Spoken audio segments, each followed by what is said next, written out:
Hello, welcome to Autodesk NetFab Simulation Lesson 9, Support Structure Failure Prediction.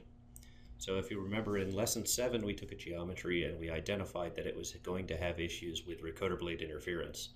So then in Lesson 8 we took that same geometry and we added support structures to it to mitigate the recorder blade interference problem. In this lesson we're going to take things a step further and we're going to import that same CAD geometry from Lesson 7 with the supports from Lesson 8.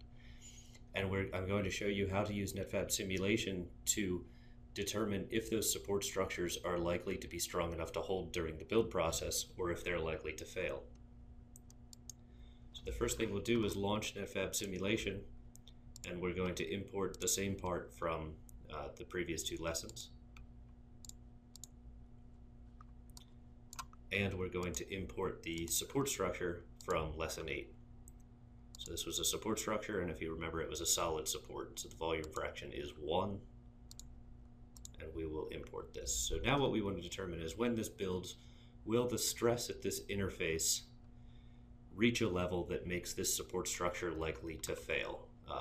So before we run, you can go to the Sim menu and Settings, and go to the Preview tab, and if you don't have your stress results turned on, go ahead and turn those on, because we're going to want to look at those later on.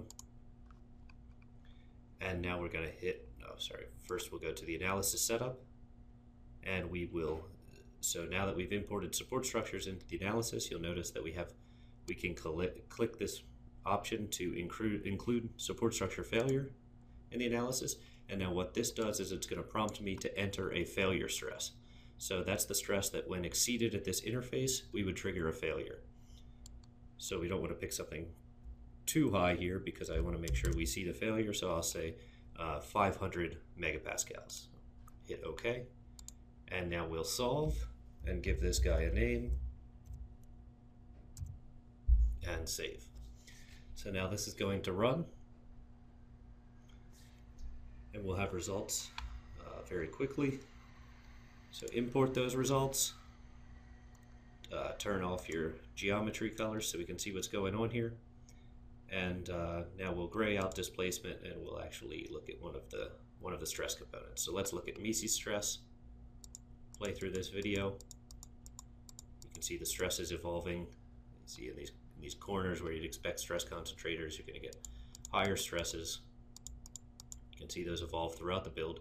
And now we want to see, was there any support structure failure at this interface? So we'll gray out Mises stress, and we will go to structure type.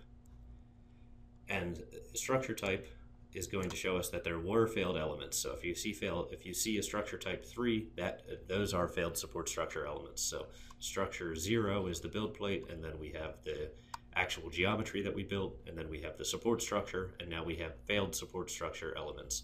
And you can see what time steps these support structure failures came by hitting View Logs. And if you go into the mechanical log file, we can scroll down and we can see that we have 11 warnings. So 11 instances where elements representing support structure failed. And you can see that we'll print out a warning that reads, "Warning, this is number 11, support structure failure." So now you know that you probably want to strengthen the support structure in that region in order to avoid this failure mode. So just to summarize, I showed you how to turn on support structure failure prediction and to prescribe a failure stress at the interface, and I also showed you how to view stress results. So the next lesson, I would like to demonstrate how to export the deformed results as an STL file.